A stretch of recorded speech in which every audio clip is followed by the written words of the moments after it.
మొదటి సమూయేలు గ్రంథము 22వ అధ్యాయము మొదటి 2 వచనాలు. దావీదు అక్కడ నుండి బయలుదేరి అదుల్లాము గుహలోనికి తప్పించుకొని పోగా అతని సహోదరులను అతని తండ్రి ఇంటి వారందరూ ఆ సంగతి విని అతని యొద్దకు వచ్చిరి. మరియు ఇబ్బంది గల వారందరూ, అప్పులు చేసుకుని వారందరూ, అసమాధానముగా నుండి వారందరూ అతని యొద్ద కూడుకొనగా అతడు వారికి అధిపతి ఆయను. అతని యొద్దకు ఎక్కువ తక్కువ 400 మంది వచ్చి ఉండిరి. ఆమేన్. చదవబడినటువంటి ఈ లేఖన భాగం దావీదును గూర్చి ప్రస్తావన చేయబడింది. దావీదు ఎక్కడున్నాడు అని రాయబడిందంటే అదుల్లాము గుహల్లో ఉన్నాడు. ఎందుకున్నాడు? అక్కడికి ఎందుకు వెళ్ళాడు అంటే తప్పించుకుని వెళ్ళాడు. ఎవరి నుంచి తప్పించుకుని వెళ్ళాడు? రాజైన సౌలు వద్ద నుంచి తప్పించుకుని అదుల్లాము గుహలోనికి వెళ్ళాడు. రాజైనటువంటి సౌలు దావీదు మీద విషపు చూపు కలిగిన వాడై దావీదు విషయమై తన యొక్క ఆలోచన దావీదును చంపాలి అనేది ఆలోచన కలిగి ఉన్నాడు. దావీదు అదుల్లాము గుహలోనికి వెళ్ళక ముందు అసలు జరిగినటువంటి సంఘటనలు కూడా ఒకసారి మనం ఆలోచన చేస్తే ఈ దావీద గుహలోనికి వెళ్ళింది అనే ప్రశ్న కలుగుతుంది. ఇటువంటి దావీదు అదుల్లాము గుహలో వెళ్ళాడా, గుహలో దాక్కున్నాడా, తప్పించుకున్నాడా అనే ప్రశ్న కలుగుతుంది. ఏంటి అంత ప్రత్యేకత దావీదులో అంతకు ముందు అంటే దావీదు అప్పటికే ఎలుగుబంటును చంపిన సమయం ఉంది, సందర్భం ఉంది. మరొకసారి దేన్ని చంపాడు? సింహాన్ని చంపాడు. ఆ తర్వాత దావీదు జీవితంలో మరొక గొప్ప మెట్టు ఏది అని అంటే మరొక పేరు తెచ్చినటువంటి, ప్రజల దృష్టిలోనికి వెళ్ళినటువంటి, అందరూ దృష్టి ఆకర్షించినటువంటి పరిస్థితి మరొక సందర్భం ఉంది. అదే దావీదు తన యొక్క జీవితంలో గొల్యాతును పడగొట్టిన సందర్భం. గొల్యాతును పడగొట్టక మునుపు ఇంకొక అద్భుతమైన సంఘటన జరిగింది. అది రాజైన సౌలు జీవితంలో ఉన్నటువంటి అపవిత్రాత్మ నుండి విడుదలను పొందుకున్నటువంటి సందర్భం సౌలు. అంటే అక్కడ దావీదు ఏం చేశాడు? అక్కడ దావీదు యొక్క పని ఏంటి అని అంటే అక్కడ దావీదు చమత్కారముగా వాయిస్తూ ఉన్నాడు. అతను స్కిల్ఫుల్ ప్లేయింగ్ కనిపిస్తూ ఉంది. అతనికి దేవుడిచ్చినటువంటి తలాంతు, దేవుడిచ్చినటువంటి కృప, దేవుడిచ్చిన అభిషేకం ఎలా ఉంది అని అంటే దావీదు వాయిద్యమును వాయిస్తూ ఉన్నప్పుడు రాజులో ఉన్నటువంటి దురాత్మ వెళ్ళిపోయినట్లుగా చూస్తున్నాం. ఆ తర్వాత నుంచి సౌలుకు దావీదు పట్ల ఈర్ష్య కలిగింది. ఆ ఈర్ష్య కలిగి అలా కొనసాగుతూ ఉంది. మరొక సందర్భం ఎదురైంది. అదే గొల్యాతును ఎదుర్కొన్నటువంటి సందర్భం.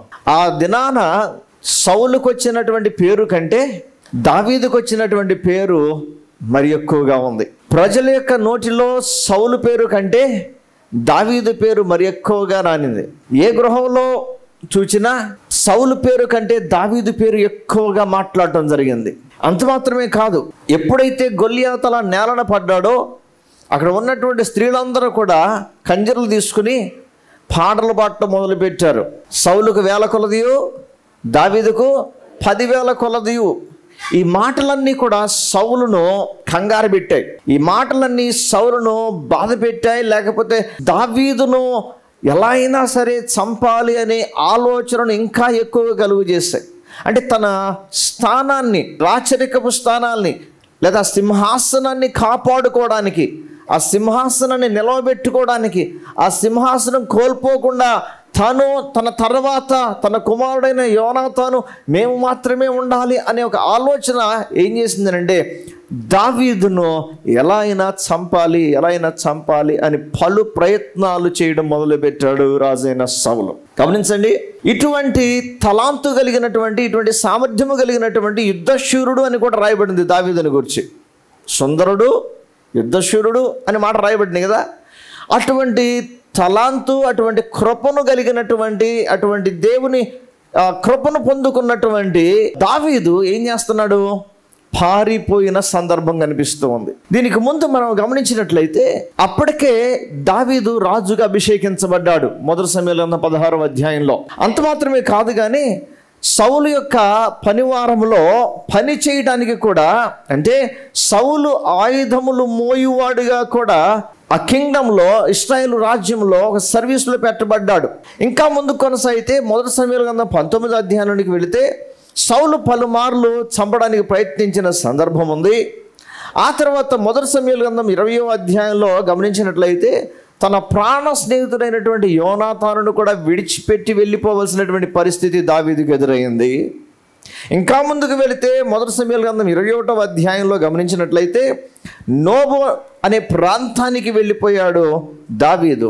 అక్కడ ఏముంది అని అంటే, అక్కడ ప్రత్యేకత ఏంటి అంటే గొల్యాతు యొక్క ఖడ్గము ఉన్నటువంటి ప్రాంతం అది. అక్కడ గొల్యాతు యొక్క ఖడ్గాన్ని తీసుకున్నటువంటి వాడుగా కనిపిస్తున్నాడు. ఇటువంటి సామర్థ్యము కలిగినటువంటి, అప్పటికే రాజుగా అభిషేకించబడినటువంటి సమూయేలు ద్వారా అభిషేకించబడినటువంటి దావీదు పారిపోతూ ఉన్నాడు. ఇక్కడ ఈ సందర్భాన్ని చదువుతూ ఉన్నప్పుడు ఒక ఆలోచన కలుగుతుంది. ఆలోచన ఏంటంటే, ఎంతటి సామర్థ్యం ఉంది, గొల్యాతు వంటి వాడిని నేలకి పడగొట్టగలిగినటువంటి స్కిల్ ఉంది, ఎలా పడగొట్టాలో ఆలోచన ఉంది, అన్నింటికంటే ముఖ్యంగా దేవుని కృపతోడుగా ఉంది. ఇంత కృపతోడుగా ఉన్నటువంటి దావీదు సౌలు వద్ద నుండి పారిపోయి దాక్కోవడానికి గల కారణం ఏంటి? దావీదు తప్పేమీ చేయలేదే, దావీదు నేరం ఏమీ చేయలేదే, దావీదు సౌలుకు హాని ఏం చేయలేదే, దావీదు ఇశ్రాయేలు రాజ్యానికి వ్యతిరేకంగా ఏం చేయలేదే, దావీదు చేసిందల్లా మేలే కదా, దావీదు చేసింది మేలే, సౌలుకు చేసింది మేలే, రాజ్యానికి చేసింది మేలే, అంతా మేలే. అయినప్పటికీ కూడా దావీదు సౌలును తుదముట్టించగలిగిన వాడు, సౌలును ఓడగొట్టగలిగిన వాడు, గొలియాతును పడగొట్టినట్లుగా సౌలును ఇట్టే పడగొట్టగలిగిన సామర్థ్యం ఉంది. అయినా దావీదు పారిపోవడానికి గల కారణం ఏంటి, దాక్కోవటానికి గల కారణం ఏంటి అని ఒక్కసారి ఆలోచన చేస్తే ఒక్క ప్రాముఖ్యమైన విషయమే కనిపిస్తుంది. అదేంటి అని అంటే, అభిషేకము పొందిన వ్యక్తిగా ఉన్నాడు. సౌలు అభిషేకించబడిన వ్యక్తిగా ఉన్నాడు రాజుగా. దావీదు తన ఖడ్గాన్ని ఎత్తకపోవడానికి గల కారణం, దావీదు సౌలును ఎలా అయినా సరే చంపాలి, నేను మేలు చేస్తే నా కీడు చేస్తున్నాడు కదా అని ప్రతీకార హృదయం కలిగి లేకుండా సాఫ్ట్గా ఉండడానికి, తను సైడ్ అయిపోవడానికి, తెర వెనక్కి వెళ్ళిపోవడానికి, మరుగవటానికి, దాక్కోవడానికి గల కారణం ఒకటే, దేవుని యొక్క అభిషేకము ఆ వ్యక్తి మీద ఉన్నది. లేకపోతే సమూయేలు ద్వారా దేవుడు సౌలును ఇశ్రాయేలు రాజుగా అభిషేకించాడు. తైలము పోయబడింది. ఆ ఒక్క తైలమే తొందరపడకుండా చేస్తుంది. ఆ ఒక్క తైలమే, సౌలు మీద ఉన్నటువంటి ఆ పోయబడిన తైలమే రాజుగా అభిషేకించబడటానికి సమూయేలు సౌలు మీద పోసిన తైలమే దావీదు సౌలు మీదకు కత్తి ఎత్తకపోవడానికి గల కారణం అదొక్కటే. లేదా దావీదుకు సౌలు పెద్ద ఎక్కువేమీ కాదు. గమనించండి, ఇటువంటి ఒక డిఫరెన్స్ని గుర్తించినటువంటి దావీదు ఏం చేస్తున్నాడు అని అంటే, 21వ అధ్యాయం ఆఖరిలోనికి వచ్చేసరికి గాతు రాజైన ఆకీషు దగ్గరికి వచ్చాడు. పరిగెడుతున్నాడు, తన ప్రాణం కొరకు పరిగెడుతున్నాడు, దాక్కోవడానికి పరిగెడుతూ ఉన్నాడు. గాతు రాజైన ఆకీషు దగ్గరికి వచ్చేసరికి అక్కడ ఎలా మారిపోయాడు అని అంటే, అమ్మో, ఈ రాజు గాతు రాజు అయినటువంటి ఆకీషు నన్ను చంపుతాడేమో, వీడి దగ్గర నుంచి ఎలా అయినా సరే తప్పించుకోవాలన్న ఆలోచనతో ఏం చేశాడంటే పిచ్చివాని వలె నటించాడు. ఎలా అంటే తన యొక్క గడ్డమ మీద నుంచి ఉమ్ము కార్చుకుంటూ ఉన్నాడు. చూచినటువంటి రాజు అంటున్నాడు, ఈ పిచ్చోడే నా దగ్గర తీసుకొచ్చారేంట్రా. కానీ ఇతరులు అంటున్న మాట ఏంటి అని అంటే, ఈ వ్యక్తి ఎవరు అంటే, స్త్రీలందరూ కూడా తంబురలు పట్టుకుని సౌలుకు 1000 కొలదియు, దావీదుకు 10,000 కొలదియు అని చెప్పినటువంటి వాడే ఈ వ్యక్తి అని పాటలు పాడారు ఇతను గూర్చి అని ఇతరులు అనుకుంటున్నారు. అయితే గాతు రాజు అయినటువంటి ఆకీష్ అంటున్నటువంటి మాట, ఇదిగో దానికి పిచ్చి పట్టింది, వీరు నా యొద్దకు తీసుకొచ్చారు, పిచ్చి చేష్టలు చేయవారితో నాకేంటి పని అని వీడిని ఇక్కడి నుంచి తీసుకుని వీడు నా గదిలోనికి రాతగునా అని తన సేవకులతో అన్నప్పుడు ప్రశాంతంగా అమ్మయ్య అనుకుని బయటకు వచ్చి ఎక్కడికి వెళ్ళాడంటే ఇప్పుడు అదుల్లాము గుహలోనికి వెళ్ళాడు. ఏ గుహలోనికి?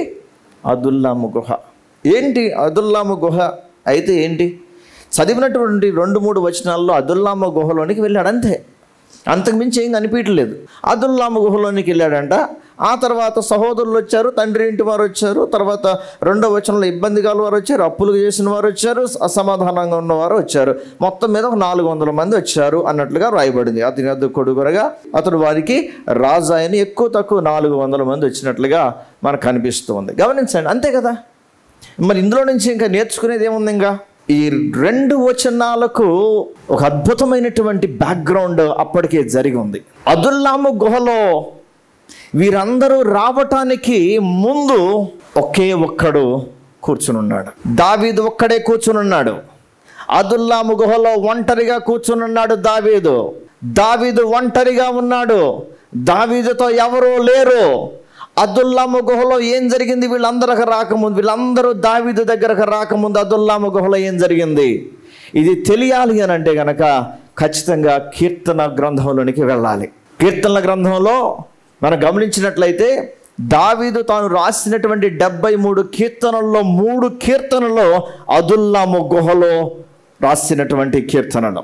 దావీదు తాను పాడినటువంటి పాటలలో 73 పాటలలో 3 పాటలు 3 కీర్తనలు ఎక్కడ పాడాడు, ఎక్కడ రాశాడు అని అంటే అదుల్లాము గుహలో రాశాడు. ఆ అదుల్లాము గుహలో రాసినటువంటి కీర్తనలు ఏంటి అని అంటే 34వ కీర్తన, 57వ కీర్తన, 142వ కీర్తన. మరలా చెప్తున్నాను, రాసుకోండి జాగ్రత్తగా. 34వ కీర్తనను అదుల్లాము గుహలో రాశాడు. 57వ కీర్తనను అదుల్లాము గుహలో రాశాడు. 142వ కీర్తనను కూడా అదుల్లాము గుహలో రాశాడు. గమనించండి, తన యొక్క సహోదరులు, తన ఇంటివారు, తర్వాత ఇబ్బంది కలిగిన వారు, అసమాధానం కలిగిన వారు, అప్పులు కలిగిన వారు, చేసిన వారు అందరూ దావీదు దగ్గరకు రాకముందుగా దావీదు చేసినటువంటి పని అక్కడ కనిపిస్తుంది. జాగ్రత్తగా వినండి ప్రియ దేవుని సంగమా. దావీదు తన జీవితంలో చేసినటువంటి పని ఏంటి అని అంటే ప్రతి కష్టకాలములో, శ్రమ కాలములో, వేదన కాలములో, ప్రతికూల సమయాలు ఎదుర్కొంటున్న సమయాలలో దావీదు ఒకే ఒక పని చేస్తూ వచ్చాడు. అది దేవుని ఎదుట ప్రార్థన చేయడం, దేవుని ఎదుట మోకరించడం, దేవుని ఎదుట కన్నీరు కార్చడం, దేవుని సహాయం కొరకు వేడుకోవడం, దేవుని సన్నిధిలో అభ్యర్థన చేయటం, ప్రభువే దిక్కు అని దేవుని వైపుకు చూడటమే దావీదు చేసినటువంటి ఒక పని. అదుల్లాము గుహలో దావీదు నిరుత్సాహంతో లేడు. అదుల్లాము గుహలో దావీదు ఒక్కడే ఏడుస్తూ కూర్చోలేదు. అదుల్లాము గుహలో ఏంటి నా బ్రతికిలా అయిపోయింది, ఇంత కష్టాలు పాలయ్యాను అని దావీదు నలిగిపోతూ కూర్చోలేదు. అదుల్లాము గుహలో కన్నీరు కారుస్తూ గుండెలో బాదుకుంటూ రోధిస్తున్నటువంటి వ్యక్తిగా లేడు. పరిస్థితులను గుర్తు చేసుకుంటూ అదుల్లాము గుహలో దావీదు చేస్తున్నటువంటి ఒక అద్భుతమైన పని నేడు సంఘమా జాగ్రత్తగా విను. నీవు నీ జీవితంలో కొన్నిసార్లు ఉన్నత శిఖరాలు ఎక్కిన పరిస్థితులు ఉన్నాయేమో, కొన్నిసార్లు పొగడబడిన పరిస్థితులు ఉన్నాయేమో, కొన్నిసార్లు నీ వెనకాల అనేక మంది ఉన్నారేమో. మునుపు నీ తలాంతును బట్టి, మునుపు నీ సామర్థ్యం, మునుపు నీవు కలిగి ఉన్న స్థితి అత్యధికంగా ఉందేమో, అందరి దగ్గర గుర్తింపు ఉందేమో, అందరూ నిన్ను ఎరిగిన వారిగా ఉన్నారేమో. అయితే నీ జీవితంలో ఒకవేళ అన్ని కోల్పోయిన వ్యక్తిగా, అన్ని నష్టపోయిన వ్యక్తిగా, అన్ని పోగొట్టుకున్న వ్యక్తిగా, అందరూ ఉన్నా ఏమీ లేనట్లుగా, అన్నీ ఉన్నట్లుగా కనిపించినా ఏమీ లేనట్లుగా, ఒంటరితనములోనికి, నిరుత్సాహములోనికి నిరుత్సాహము ఆవరించినటువంటి పరిస్థితుల్లోనికి ఒకవేళ నీవు వెళ్ళినట్లుగా, నీవు తోయబడినట్లుగా వెళ్ళిన పరిస్థితిగా నీ జీవితంలో నీకు కనబడుతూ ఉన్నట్లయితే ఈరోజు నువ్వు తెలుసుకోవాల్సింది ఏంటి అంటే నీవు సేఫెస్ట్ ప్లేస్లో కంటే నీవు ఈ యొక్క అదుల్లాము గుహలో ఉన్నావు. నువ్వు అదుల్లాము గుహ పరిస్థితిలో ఉన్నావు, అనుభవంలో నుంచి వెళుతున్నావు. అదుల్లాము గుహ దేనిని సూచిస్తుంది అని అంటే ఒంటరితనాన్ని సూచిస్తుంది. అదుల్లాము గుహ దేనిని సూచిస్తుంది అని అంటే అది వేదనకు సూచనగా కనిపిస్తుంది, వేదన సూచిస్తుంది. అదుల్లాము గుహ దేనికి సూచిస్తుంది అని అంటే కాపాడుకోవడాన్ని, నన్ను నేను కాపాడుకోవాలి అన్నదాన్ని సూచిస్తుంది. అందుకే అదుల్లాము అంటే అర్థం ఏంటంటే రెఫ్యూజ్, ఆశ్రయము. అదుల్లాము గుహ దేనిని సూచిస్తుందంటే ఆశ్రయానికి కాపుదలగా కనిపిస్తుంది. ప్రియమైన దేవుని బిడ్డలారా గమనించండి, ఒకప్పుడు నువ్వు సమాజంతో ఉన్నావు, కానీ ఈరోజు నీ చుట్టూ ఉన్న పరిస్థితులన్నీ కూడా నీకు ప్రతికూలంగా మారాయి. నా అనుకున్నటువంటి వ్యక్తి నీకు ప్రతికూలంగా మారారు, నీ ఇంటి వారు నీకు ప్రతికూలంగా మారిన సందర్భం కావచ్చు.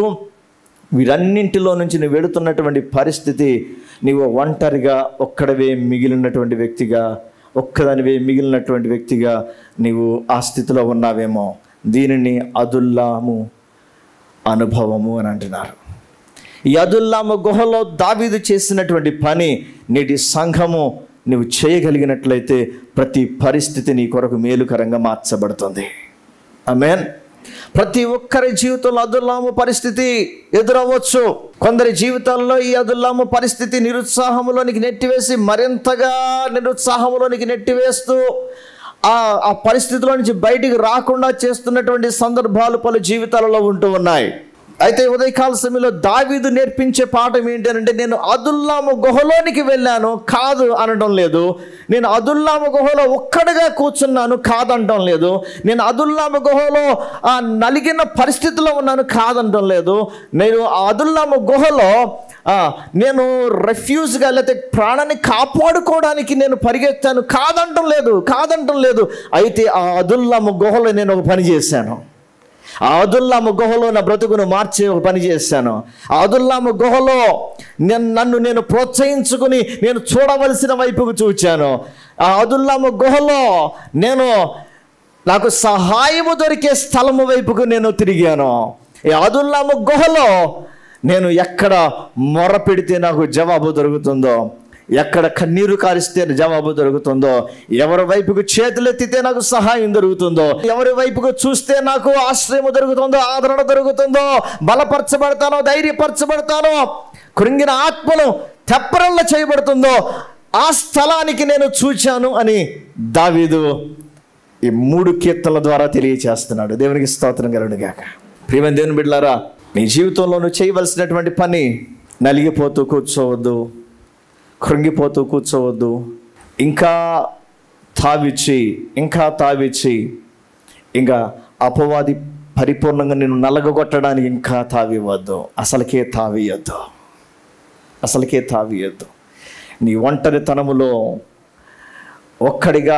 ఒక్క వ్యక్తిగా ఉన్నటువంటి నీవు తెలుసుకోవలసింది ఏంటి అని అంటే, నీ దేవుడు నీకు ఉన్నాడు. ఆమేన్. హల్లెలూయా.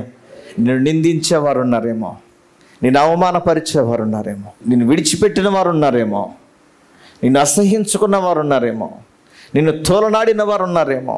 నీ పరిస్థితి ఇప్పుడు దావీదు అదుల్లాము గుహలో ఉన్నట్లుగా నీ ఒంటరి పరిస్థితిని మార్చగలిగేది, నీకు కావలసిన ధైర్యమును పుట్టించేది, నీకు కావలసిన సహాయమును అందించేది, నీకు కావలసిన ఆదరణను అందించేది, నీకు కావలసిన సహాయాన్ని దయచేసేది, కృంగిన నీ ఆత్మను మరలా నిలవబెట్టేది, ధైర్యపరిచేది ఏదైనా ఉన్నది అని అంటే దావీదు చేసినట్లుగా దేవుని సన్నిధి మాత్రమే చేయగలదు. ఏ వ్యక్తి కృంగిన నీ మనస్సును బలపరచలేడో, ఎవరు మాట్లాడినా ఒక 5 నిమిషాలు 10 నిమిషాలు పావుగంట ఆ తర్వాత మరలా కొద్దిసేపు మరలా ఏదో కొద్దిగా పర్లేదు అన్నట్లుగా ఉందేమో, కానీ పరిపూర్ణమైన పరిష్కారం కావాలి అనంటే, పరిపూర్ణమైన పరిష్కారం కావాలంటే, పరిపూర్ణమైన నెమ్మది కావాలంటే, పరిపూర్ణమైన జయము కావాలంటే, పరిపూర్ణంగా గుహలో నుండి నువ్వు బయటకు రావాలంటే, పరిపూర్ణంగా బయటకు వెళ్ళాలి అనంటే, పరిపూర్ణంగా నువ్వు నిలబడాలి అనంటే, నీకు సహాయపడేది ఏదైనా ఉన్నది అనేది దేవుని సన్నిధి మాత్రమే. దేవుని సన్నిధిలో ఏ వ్యక్తి అయితే దావీదు వలె మోకరిస్తారో, ఏ వ్యక్తి అయితే దేవుని సన్నిధిలో కన్నీరు కాచడం మొదలు పెడతారో, ఏ వ్యక్తి అయితే మనుషుల చేతుల్లో కాక దేవుని చేతును చూస్తారో, ఏ వ్యక్తి అయితే మనుషుల బలమును కాక దేవుని బలాన్ని చూస్తారో, ఏ వ్యక్తి అయితే తల జ్ఞానమును కాక దేవుని జ్ఞానాన్ని చూస్తారు. ఏ వ్యక్తి అయితే దేవుని తమ సామర్థ్యాన్ని కాక దేవుని సామర్థ్యాన్ని చూచి, అయ్యా నీ వైపుకే నా చేతులు ఎత్తుతున్నాను, నా సహాయకుడు గారా, నా విమోచకుడు గారా, నాకు ఆశ్రయదుర్గము గారా, నా కోటగా ఉండు, నాకు ఆలోచన దయచేయి అని దేవుని సన్నిధిలో ఏ వ్యక్తి అయితే మొరపెడతారో, మొరపెట్టు ప్రతి ఒక్కరి జీవితంలో దేవుడు గుహలో నుంచి బయటకు తీసుకుని వస్తాడు. హల్లెలూయా. ఆ గుహలో నుంచి బయటకు తీసుకుని వచ్చే విధానం కూడా నేను ఆశ్చర్యపోయే రీతిలో దేవుడు తీసుకుని వస్తాడు. ఆమేన్. హల్లెలూయా. దావీదు చేసినటువంటి ప్రార్థన లోతు, ఆ భావం ఒకసారి చూస్తే ఎంత కృంగిన హృదయంతో దేవుని వైపుకు చూస్తున్నాడో మనం చూడొచ్చు. 142వ కీర్తన మొదటి వచనం నుంచి నేను ఈ మాటలు చదువుతాను. మీ హృదయానికి హత్తుకున్నటువంటి మాటలు అండర్లైన్ చేసుకోండి. ఈ మాటలు జ్ఞాపకం ఉంచుకుని దేవుని సన్నిధిలో దావీదు ప్రార్థించినట్లుగా ప్రార్థించు. నేను ఎలుగెత్తి యెహోవాకు మొరలిడుచున్నాను, ఎలుగెత్తి యెహోవాను బతిమాలు కొనుచున్నాను, బహు వినయముగా ఆయన సన్నిధిని నేను మొరపెట్టుచున్నాను, నాకు కలిగిన బాధ ఆయన సన్నిధిని తెలియజెప్పుచున్నాను. నాలో నా ప్రాణము కృంగి ఉన్నప్పుడు నా మార్గము నీకు తెలియను. నన్ను పట్టుకున్నటకై నేను నడవవలసిన త్రోవలో చాటుగా పగవారు ఉరునొడ్డుచున్నారు. నా కుడి ప్రక్కన నిదానించు చూడము, నన్ను ఎరిగిన వాడు ఒకడును నాకు లేకపోయేను. ఇక్కడ తన ఒంటరితనాన్ని బయట పెడుతున్నాడు. తన ఒంటరితనాన్ని బయట పెడుతున్నాడు. నన్ను ఎరిగిన వాడు నా చుట్టుపక్కల ఎవడో లేడు, కనిపించటం లేదు. ఎవరు నాతో నిలిచిన వారు ఎవరు లేరు. నిలబట్టడానికి ఎవరికి ధైర్యం లేదు. పారిపోతున్న పరిస్థితి. ఆశ్రయం ఏది నాకు దొరకలేదు. నా ఎడల జాలిపడివాడు ఒకడును. యెహోవా నీకే నేను మొర్రపెట్టుచున్నాను. నా ఆశ్రయ దుర్గము నీవే, సజీవులు నా భూమి మీద నా స్వాస్థ్యము నీవే అని నేను అనుకుంటుని. నేను చాలా కృంగి ఉన్నాను, నా మొరకు చెవి యొగ్గుము. నన్ను తరుము వారు నాకంటే బలిష్ఠులు, వారి చేతిలో నుండి నన్ను విడిపింపము. నేను నీ నామమునకు కృతజ్ఞతాస్తుతులు చెల్లించున్నట్లు చెరసాలలో నుండి నా ప్రాణమును తప్పించుము. అప్పుడు నీవు నాకు మహోపకారము చేసి ఉండుట చూచి నీతిమంతులు నన్ను బట్టి అతిశయపడుదురు. గమనించండి, చదివినటువంటి ఈ మాటలన్నింటిలో నలిగిన హృదయంతో ఆశే కనిపించినటువంటి, హోపే కనిపించినటువంటి పరిస్థితుల్లో ఉండి చేస్తున్నటువంటి ప్రార్థన. సంగమా, ఒక్క విషయం మళ్ళీ చెప్తున్నాను, జ్ఞాపకం ఉంచుకో. నీవు నలిగిన పరిస్థితులలో దేవుని వైపుకు దావీదు వలె చూడటం నేర్చుకో. నేను పలుసార్లు చెప్తూ ఉంటాను, మళ్ళీ జ్ఞాపకం చేస్తాను ఈ మాట. దావీదు తాను రాసినటువంటి 73 కీర్తనల్లో మనం గమనించేది ఏంటి అని అంటే ప్రార్థన. చెప్పండి. అడుగడుగున తనకు ప్రతికూల పరిస్థితి, అడుగడుగున తాను చేసింది ప్రార్థనే. అయ్యా నా శత్రువులు చూడయా. కీర్తన ఆఖరికి వచ్చేసరికి మళ్ళీ కృతజ్ఞతతో నువ్వు చేసే కార్యము, నువ్వు చేసిన కార్యమును బట్టి నీకు వందనాలు వంటి చెప్తూ ఉంటాడు. ఆమేన్. అంటే మన జీవితాలలో నేర్చుకోవలసిన ఒక అద్భుతమైన పాఠం, అదుల్లాము గుహ నేర్పిస్తున్నటువంటి పాఠం ఏంటి అని అంటే, నీవు ఉన్న స్థితిలో, ఒంటరిగా ఉన్న నీ స్థితిలో దేవుని మర్చిపోవద్దు. ఒంటరిగా ఉన్న నీవెవరిని మర్చిపోవద్దు. ఒంటరిగా ఉన్న నీవు ఎవరిని జ్ఞాపకం చేసుకోవాలి. ఒంటరిగా ఉన్న నీవు ఎవరి సన్నిధిలో మొరపెట్టాలి. నీ కష్టమును తీర్చేది ఎవరు? నీకు మార్గాన్ని దయచేసేది ఎవరు? నీకు ఆదరణ దయచేసేది ఎవరు? నీతో నీ పక్షాన యుద్ధము చేయువాడు ఎవడు?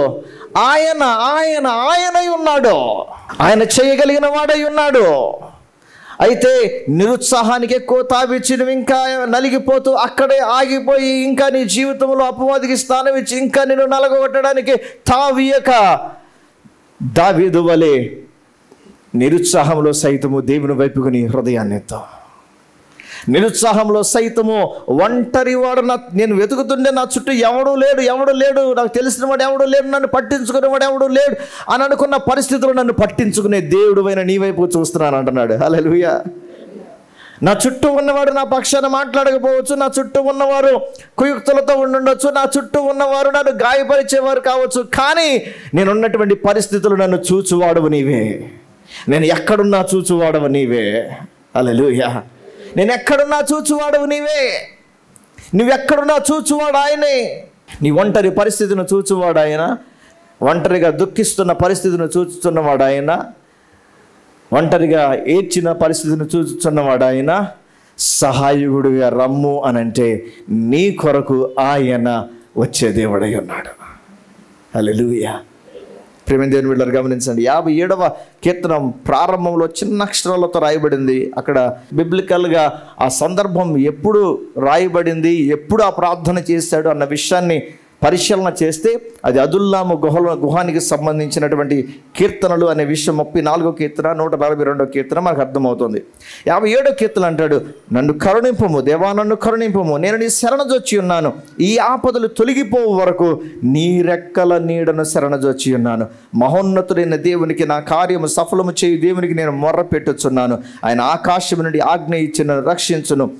గమనించండి, నన్ను మృంగగోరు వారు దూషణలు పలుకున్నప్పుడు దేవుడు తన కృపా సత్యములను ఆమేన్ అదుల్లాము గుహలో తనను తను బలపరుచుకుంటున్నాడు. అదుల్లాము గుహలో ప్రార్థన చేస్తున్నాడు. అదుల్లాము గుహలో చెబుతూ దేవునితో మాట్లాడుతూ తనను తను బలపరుచుకుంటూ ఉన్నాడు. హల్లెలూయా. నా ప్రాణము సింహముల మధ్యనున్నది, కోపోద్రేకుల మధ్యన నేను పండుకొనుచున్నాను. వారి దంతములు శూలములు అవి అంబుల, వారి నాలుక వాడిగల కత్తి. దేవా, ఆకాశము కంటే అత్యున్నతులుగా నేను కనపరుచుకును. నీ ప్రభావము సర్వభూమి మీద కనబడినము. నా అడుగులను చిక్కించుకున్నటకై వారు వలయుడ్డిరి. నా ప్రాణము కృంగి ఉన్నది. నా ఎదుట గుంట త్రవి దానిలో తామే పడిరి. నా హృదయము నిబ్బరముగా ఉన్నది. దేవునికి స్తోత్రం కలుగునుగాక. హల్లెలూయా. నన్ను ఏదో చేద్దాం అనుకున్నారు, కానీ వారు తీసిన గోతిలో వారే. అక్కడ సెలా అని రాయబడింది కదా. సెలా అనే మాటకు అర్థం ఏంటంటే wait and meditate again. Wait and meditate again. ఆగు, మళ్ళా ధ్యానించు అని అర్థం సెలా అంటే. ఇప్పుడు అక్కడ ఏమని చెప్తున్నాడు అని అంటే, నా కొరకు ఎవరైతే అలా గుంటకాడ నక్కల్లాగా కాచుకుని నా పతనం కొరకు, నా నాశనం కొరకు ఎదురు చూస్తూ వచ్చారో, నేను నా ఎదుగుదలను, నాకు వస్తున్నటువంటి పలుకుబడిని, నాకు వస్తున్నటువంటి పేరుని ఓర్చుకోలేక, జీర్ణించుకోలేక, నన్ను ఎలా అయినా సరే లేకుండా చేయాలి అని ప్రయత్నిస్తున్నటువంటి వారు తీసిన గోతులో వారే. నిజమే. గమనించండి, దేవుడు నీ పక్షమున ఉండగా నీకు విరోధి ఎవరు? రోమా 8:31 రాయబడినటువంటి మాట, when God is with us, who is against us అని అంటాడు. ఇట్లుండగా ఏమందము, దేవుడు మన పక్షం ఉండగా మనకు విరోధి ఎవడు? ఆమేన్. దేవుడు నీ పక్షం ఉండగా నీ పక్షమున నీ కన్నీటిని చూచేవాడై ఉన్నాడు. ఆమేన్. హల్లెలూయా. అదుల్లాము గుహ మనకు తెలియచేసే మరొక ప్రాముఖ్యమైన మాట, నీ కన్నీరు చూడబడుతుంది. అదుల్లాము గుహ తెలియచేసే మరొక అద్భుతమైన మాట, నీ కన్నీరు తొడవబడుతుంది. హల్లెలూయా. నీవు ఎవని సన్నిధిన కన్నీరు కారుస్తున్నావో, ఎవని సన్నిధిన సహాయం కొరకు ఎదురు చూస్తూ అడుగుతున్నావో, నీ గుండె లోతుల్లో నుంచి వస్తున్నటువంటి నీ పరిస్థితిని గుర్తు చేసుకుని కన్నీరు కారుస్తూ దేవుని సన్నిధిలో దేవుని సహాయం కొరకు ఎదురు చూస్తున్నటువంటి నీ కన్నీటి ప్రవాహాన్ని దేవుడు చూచుచున్న సమయము. ఆ అదుల్లాము గుహ నీ ఇల్లే కావచ్చు, అదుల్లాము గుహ నీక గదే కావచ్చు, నీక అదుల్లాము గుహ నీవు ఒంటరిగా ఉండి దేవుని సన్నిధిలో చేతులెత్తిన స్థలమే కావచ్చు. ఆ అదుల్లాము గుహ ఎప్పుడు కూడా ట్రాన్స్ఫర్మేషన్ దయచేస్తుంది. అదుల్లాము గుహ ఎప్పుడు పరిస్థితులు మార్చివేస్తుంది. బరువెక్కిన గుండెతో దావీదు అక్కడ ఉన్నాడు, నలిగిన హృదయంతో అక్కడ ఉన్నాడు. బరువెక్కిన హృదయంతో, మనస్సంతా వేదనతో అదుల్లాము గుహలో కన్నీరు కారుస్తూ దేవుని సన్నిధిలో ప్రార్థన చేస్తున్నాడు. ఆ కన్నీటిని చూచిన దేవుడు తన కవిలలో పట్టి ఆ గుహలో నుంచి బయటకు తీసుకురావటానికి కార్యాన్ని ప్రారంభిస్తూ ఉన్నాడు. హల్లెలూయా. ఎల్లకాలం అదుల్లాము గుహలో ఉండను, ఎల్లకాలం అదుల్లాము గుహలో ఉండను. అదుల్లాము గుహ నుండి నా కన్నీరు నన్ను బయటికి నడిపిస్తుంది, నా ప్రార్థన నన్ను బయటికి నడిపిస్తుంది, నా నిరీక్షణ నన్ను బయటికి నడిపిస్తుంది, దేవుని యందు నా విశ్వాసం నన్ను బయటికి నడిపిస్తుంది, నాకు సహాయం చేస్తుంది, నాకు త్రోవను కలుగ చేస్తుంది, కొండం దబ్బాలాన్ని ఇస్తుంది. హల్లెలూయా. అదుల్లాము గుహలో ఉన్నానని నాకే ఎందుకు ఈ పరిస్థితి, అదుల్లాము పరిస్థితి ఎదురైంది, నాకే ఎందుకు ఈ అదుల్లాము పరిస్థితి ఎదురైంది, ఒకప్పుడు నేను ఇప్పుడు నేను అని నలిగిపోతున్నటువంటి నీతో ప్రభు సెలవు ఇచ్చే మాట, నువ్వు వెళ్ళావు ఈ అదుల్లాము గుహలో, నా కార్యం ఏంటో ఒక ప్రత్యేకమైన రీతిలో చూపిస్తాను. హల్లెలూయా. అదుల్లాము గుహ మానవుని ఆలోచనకు మించిన రీతిలో క్రియ జరిగే స్థలమై ఉన్నది. హల్లెలూయా. అదుల్లాము గుహ మానవుని యొక్క ఆలోచనకు మించినటువంటి రీతిలో దేవుని కార్యము జరిగే స్థలమై ఉంది. ఎలా చెప్పగలవు? మొదటి 2 వచనాల్లోనే తెలియచేయబడుతుంది. దావీదు అదుల్లాము గుహలో చేసిన ప్రార్థన ఫలితమే దేవుడు ఇంచుమించు ఎక్కువ తక్కువగా ఎంతమందిని నడిపించాడు? ఒంటరిగా వండి కూర్చుని ఏడ్చినటువంటి వాడి ప్రక్కన ఎంతమంది వచ్చారు? ఇప్పుడు నువ్వు ఈరోజు ఒంటరిగా ఏడుస్తున్నావేమో, ఒంటరిగా నలిగిపోయి ఉన్నావేమో, చేసిన సహాయాన్ని టేక్ ఇట్ ఈజీగా తీసుకుని నీ వెనకాల చేసినటువంటి పనులను బట్టి నలిగిపోయావేమో. ఒంటరిగా కూర్చున్న నీకు దేవుడు వందలాది మందిని కలిపే దేవుడై ఉన్నాడు. హల్లెలూయా. జాగ్రత్త విను. నీ దగ్గరకు తీసుకుని వచ్చేవారు అంత వెల్ అన్న వారిని తీసుకురాడు. నలిగిన నీ దగ్గరికి మరలా నలిగిన వారిని తీసుకుని వస్తున్నాడు. ఏంటి ఇదేం గొప్ప కార్యం? అసలే నష్టంలో ఉంటే, అసలే శ్రమలో ఉంటే, అసలే వేదనలో ఉంటే, అసలే కష్టంలో ఉంటే, అసలే పరిస్థితి బాగోకపోతే, అసలే నాకే దిక్కు లేకపోతే, ఆ తినటానికి నాకే లేకపోతే, ఉండటానికి నాకే లేకపోతే, నీకు ఎక్కడ ప్రశాంతంగా నిద్రపోతే ఏ వైపు నుంచి వచ్చి మెడను తీసేస్తాడా అని నాకు ఏం అర్థం కానిటువంటి పరిస్థితులు నేనే ఉంటే, ఈ బ్యాచ్ అంతా ఏంటి? తినటానికి నాకే తినడం లేదు, ఉండటానికి నాకే మంచి బెడ్ లేదు. కానీ దేవుడు ఎవరిని తీసుకుని వచ్చాడు? మొదటి వచనంలో ఏమంటాడు? తన సహోదరులు. మొదటి సమూయేలు గ్రంథం 22వ అధ్యాయం 1వ వచనం. అతని సహోదరులను, వీరందరూ అంతకుముందు ఏమన్నా మంచిగా తమ్ముడికి జైగొట్టిన వాళ్ళ, కానీ అప్పటి వరకు తమ్ముడు అయిన దావీదు విషయమై ఎవడు లెక్క చేయలే. అసలు వాడంటూ వాడు ఉన్నాడని ఎప్పుడుకో అడిగితే తప్ప గుర్తురాడు. వాడంటూ ఉన్నాడన్న సంగతి ఎవడికి గుర్తుండదు. దావీదు ఉన్నాడన్న సంగతి ఎవడికి గుర్తుండదు, అడిగితే తప్ప. లిస్టులో పెద్దగా కౌంట్ ఏమీ లేదు.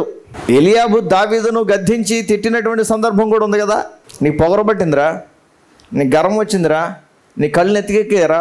అప్పటికి ఎలియాబుకి తెలియదా దావీదు ఎలా గొర్రెలను కాచాడో, ఆ మృగాల చేతుల్లో నుండి ఆ గొర్రెలను ఎలా కాపాడుకున్నాడో? వీడంటే లెక్కలేదు. కానీ దేవుడు దావీదు చేసినటువంటి ప్రార్థన, ఒంటరిగా నలిగిపోతూ చేసిన ప్రార్థనకు ప్రతిఫలంగా దేవుడు తన ఇంటి వారిని కదిపెడరా దావీదు దగ్గరికి వెళ్ళడానికి. దేవునికి స్తోత్రం కలుగును గాక. తన సహోదరులను పంపిస్తున్నాడు. రెండోది ఏమైనా పంపిస్తున్నాడు? తన తండ్రి ఇంటి వారందరినీ పంపిస్తున్నాడు. ఆమేన్. ప్రార్థన ఫలితం దేవుడు ఒక మూమెంట్ని ప్రారంభించాడు. ప్రార్థన ఫలితం నేనున్నాను అని చెప్పడానికి కొందరిని పంపిస్తూ ఉన్నాడు. హల్లెలూయా. ప్రార్థన ఫలితం నువ్వు ఒక్కడో కాదు, నేనున్నాను అని చెప్పడానికి దేవుడు పంపిస్తున్నాడు. ప్రార్థనకు ఫలితం ధైర్యంగా ఉండు, మేము నీతో నిలబడతాం. ప్రార్థనకు ఫలితం కృంగిపోవద్దు అని చెప్పడానికి. ప్రార్థనకు ఫలితం మేము లేమా అనే ఒక ఆదరణ మాట. దేవునికి స్తోత్రం కలుగును గాక. ఒక్కడిగా కూర్చున్నావేమో నీ ప్రార్థనకు ఫలితంగా దేవుడు నిన్ను బలపరిచేవారిని చుట్టూ నిలవబెడతాడు. బలపరిచేవారిని చుట్టూ నిలవబెడతాడు.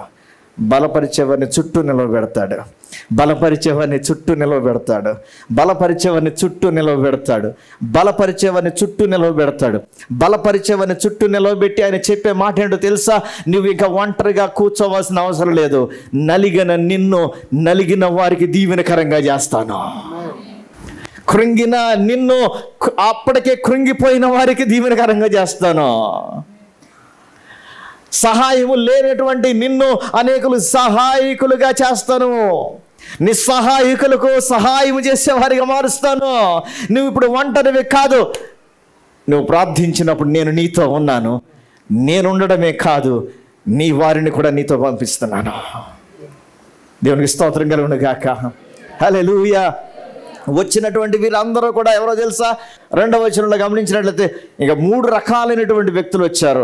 మొదటి వచనంలోనేమో సహోదరులు, తండ్రి ఇంటి వారు అని రాయబడింది. 3వ వచనంలో ఏం రాయబడింది? వీళ్ళందరూ ఇబ్బంది కలిగిన వాళ్ళు. ఇది ఒక బ్యాచ్ వచ్చారు. ఏం చేసుకోవాలి ఇప్పుడు? దావీదు ఏమన్నా సేఫెస్ట్ ప్లేస్లో మంచిగా ఉన్నాడా? అసలు దావీదే ఇబ్బందిలో ఉన్నాడు. దావీదే ప్రాణం కాపాడుకోవడానికి పరిగెడుతున్నాడు. ఏం చేయాలి అర్థం కాని పరిస్థితి. ఇబ్బంది గల వారందరూ ఇంకో బ్యాచ్ వచ్చారు, అప్పులు చేసిన బ్యాచ్ వచ్చారు. వీళ్ళందరూ ఎందుకు పరిగెత్తుకుంటూ వచ్చారు? అప్పులు చేసిన వారిని అప్పిచ్చిన వాడు బానిసలుగా తీసుకుని పోతారు. అది తప్పించుకోవడానికి మేము ఇక్కడ ఉంటే బానిసలుగా తీసుకెళ్ళిపోతారు. మాకు ఎంతో కొంత సహాయం చేయగలిగింది, మమ్మల్ని నిలబెట్టగలిగింది దావీదు మాత్రమే. దావీదు దగ్గరికి వచ్చేసారు. ఇంకెవరు వచ్చారు? అసమాధానముగా ఉన్న వారందరూ కూడా అతని యొద్ద కూడుకున్నారు. దేవుని ఆలోచన అర్థం కాదు. దావీదు అసలు నీకు అంత సీన్ లేదు. ఇప్పుడు వీళ్ళందరికీ ఏం చేస్తావు నువ్వు? అప్పుడు దావీదు నుంచి వచ్చే మాట ఒకటే, ఏం చేయాలో అర్థం కాక ఏడిస్తే ఇంతమందిని పంపించాడు. ఏం చేయాలో అర్థం కాక కూర్చుంటే ఇంతమందిని పంపించాడు. వీళ్ళని ఎలా నడిపించాలో జ్ఞానమిచ్చువాడు కూడా ఆయనే అని అంటాడు. హల్లెలూయా. గమనించండి, అదుల్లాము గుహ నేర్పించే మరొక పాఠం, నిన్ను నాయకుడిగా చేయటానికి దేవుడు అనుభవంలోనికి పంపించాడు. నమ్మిన వారు మాత్రమే చెప్పండి అన్నమాట. హల్లెలూయా. అదుల్లాము గుహ నేర్పిస్తున్న మరొక పాఠం, ఒంటరి అయిన నిన్ను, ఒంటరిగా ఉన్న నీకు సమూహాన్ని చేర్చి నాయకుడిగా దేవుడు చేయడానికి ఇష్టపడుతున్నాడు. అందుకే ఆ అనుభవంలోనికి అప్పగించాడు. ఆమేన్. అందుకే ఆ అనుభవంలో నుంచి నువ్వు వెళ్ళడానికి దేవుడు అనుమతించాడు. అందుకే ఆయన నిన్ను అలా విడిచిపెట్టాడు కొద్దిసేపు. మరిచిపోవడానికి కాదు కానీ నిన్ను నాయకుడిగా చేయడానికి, మరిచిపోవడానికి కాదు కానీ అనేకులకు ఆదరణ ఇవ్వడానికి, నలిగిపోవడానికి కాదు కానీ అనేకులకు మార్గాన్ని చూపడానికి, నలిగిపోవడానికి కాదు కానీ అనేకుల అసమాధానానికి కారణమైన ప్రతి పరిస్థితి నుంచి వారు బయటికి రాగలగడానికి కావలసిన ఆలోచన దయచేయడానికి దేవుడు ముందుగా నిన్ను నలగగొట్టాడు. ముందుగా నిన్ను ఆ గుహలోనికి అనుమతించాడు. ఎవరికి స్తోత్రం కలుగును గాక. హల్లెలూయా. అదుల్లాము గుహను బట్టి కంగారు పడద్దు, అదుల్లాము గుహను బట్టి అనుభవం బట్టి నిరుత్సాహపడద్దు. కానీ అదుల్లాము గుహలో నుంచి దేవుడు నిన్ను నాయకుడిగా తీసుకురాబోతున్నాడు. అనేకులకు ఆలోచనకర్తగా తీసుకురాబోతున్నాడు. అనేకులు బలపరిచేవాడిగా తీసుకురాబోతున్నాడు. అనేకులకు ధైర్యం చెప్పేవారిగా తీసుకురాబోతున్నాడు. అనేకులు నిలబెట్టేవారిగా నిన్ను తీసుకురాబోతున్నాడు. కృంగిన వారిని అనేకులు బలపరచడానికి నిన్ను తీసుకురాబోతున్నాడు. అందుకే దేవుడు నీ జీవితంలో అదుల్లాము గుహ అనుభవాన్ని ఇచ్చాడు. అది ఊరకనే ఇచ్చింది కాదు, అది యాదృచ్ఛికంగా కలిగింది కాదు, కానీ దేవుని ప్రణాళికలో నుంచి నిన్ను రైస్ చేయడానికి దేవుడు పెట్టిన గుహ. దేవునికి స్తోత్రం కలుగును గాక. హల్లెలూయా. ఈ గుహల నుంచి వెళుతూ ఉన్నప్పుడు కంగారు పడద్దు. ఎంతో కాలం ఉండవు నువ్వు ఆ గుహలో. ఆమేన్. ఎంతో కాలం ఉండవు ఆ గుహలో నువ్వు. నిన్ను బయటకు తీసుకుని వచ్చే సమయం ఆయన ఆల్రెడీ డిజైన్ చేసి ఉంచాడు. ఈ లోపుగా నీ చుట్టూ రావాల్సిన వాళ్ళందరినీ రప్పిస్తున్నాడు. వాళ్ళకి మార్గమును చూపించడానికి నిన్ను ఒక నాయకుడిగా దేవుడు చేయడానికి ఇష్టపడుతున్నాడు. దేవునికి స్తోత్రం కలుగును గాక. హల్లెలూయా. హల్లెలూయా. అదుల్లాము గుహ ఒంటరి స్థితి నుంచి నాయకుడిగా అయిన స్థితి. ఆమేన్.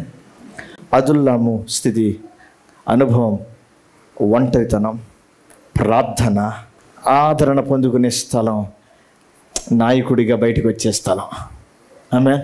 దేవుడు నిన్ను ఈ అనుభవంలో ఉంచటానికి ఈ అదుల్లాము గుహ వంటి అనుభవం నీ జీవితంలో ఆయన విడుదల చేస్తుంటే దావీదు వలె దేవుడి సన్నిధిలో కూర్చో.